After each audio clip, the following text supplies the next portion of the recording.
오늘 우리에게 주시는 하나님의 말씀은 예레미야 33장에서 35장까지의 말씀입니다. 먼저 33장입니다.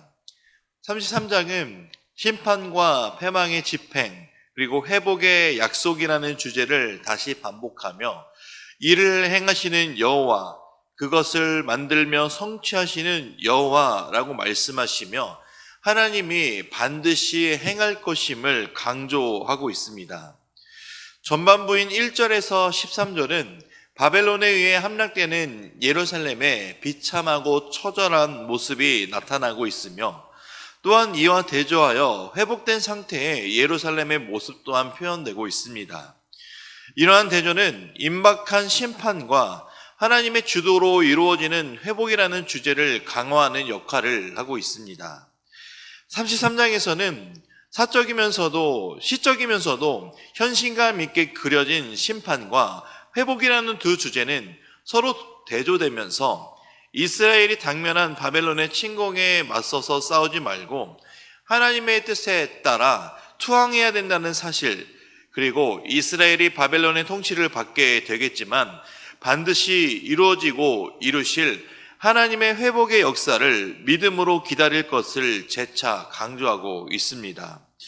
33장을 통해 우리가 기다리고 바라봐야 될 것은 바로 예수 그리스도께서 다시 오실 그날입니다.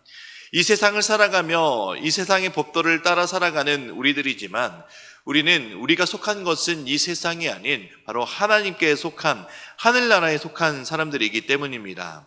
그래서 예수님이 다시 오실 그날엔 세상을 떠나 진정한 회복이 우리에게 임하게 될 것이며 그 회복을 우리에게 선물로 주실 그 주님이 반드시 이 땅에 다시 오실 것이기 때문입니다. 그러니 우리는 이 세상을 살아가며 주님이 다시 오심을 진정으로 기다리며 믿으며 살아가는 삶이 되어야 함을 항상 기억하시기 바랍니다. 34장입니다. 예레미야 34장에서 45장까지의 말씀은 예루살렘 함락 직전 바벨론 군대가 예루살렘을 포위하기 시작한 주전 588년 10월 10일부터 586년 4월 9일 예루살렘이 함락되기 직전까지의 주요 사건과 관련된 예언을 다루고 있는 부분입니다. 34장에서 예레미야는 예루살렘이 결코 망하지 않을 것이라 라고 말하는 거짓 선지자들의 선동과 동맹국인 애굽에 대한 기대 등으로 거듭되는 멸망의 예언과 바벨론의 항복을 권고하는 하나님의 뜻을 전함에도 불구하고 바벨론을 향하여 결사항전을 고집하는 시드기야 왕을 향해 예루살렘이 불사람을 당하고 시드기야 자신은 바벨론에게 사로잡혀 포로로 끌려가 죽게 될 것이다 라고 예언하고 있습니다. 그리고 예레미야는 동족 출신의 노비 해방에 대한 언약을 파기한과 관련하여 하나님께서 언약의 파기로 인한 언약 보증으로 삼으신 당신의 거룩하신 이름을 더럽힌 유다 백성들을 이민족을 통해 심판하겠다고 선언한 사실의 이야기 등이 나타나고 있습니다. 이러한 34절은 1절에서 7절이 바로 시드기야 왕 시대에 모세를 통해 제정된 히브리 노예 해방 언약 파기에 대한 질책과 심판 선언을 이야기하고 있는데 8절에서 11절은 이러한 선언의 직접적인 배경을 설명으로 시드기야 왕과 그 백성들이 언약을 맺고 동족 히브리 노예들을 해방시켰다가 이를 파기하고 다시 끌어들여 노비로 삼은 사실을 알려주고 있습니다. 12절에서 16절은 이런 잘못에 대한 책망이 나타나고 있는데 하나님께서 먼저 이스라엘 선조들이 하나님께서 그들과 언약을 맺으실 때 주신 동족 해방의 규례, 곧 안식년 규례를 지키지 않았음을 지적하시고 하나님의 이름으로 맺은 히브리 노예 해방 언약을 파기함으로 하나님의 이름을 더럽힌 것에 대한 책망을 하고 계십니다.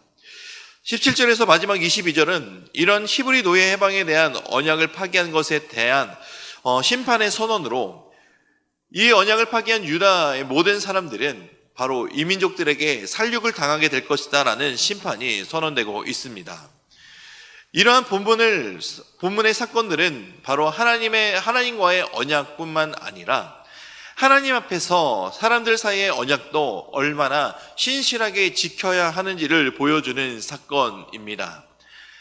성도가 하나님 앞에서 다른 사람들과 맺는 약속은 바로 하나님의 이름으로 약속하는 것과 같고, 그 약속을 파기하면 곧 하나님의 이름을 더럽힌다라는 사실을 우리는 이러한 본문을 통해 알 수 있습니다. 그러니 우리는 하나님을 향해서도 신실한 삶을 살아야 하지만 성도들과 특별히 사람들과의 사이에서도 신실함을 지켜야 합니다.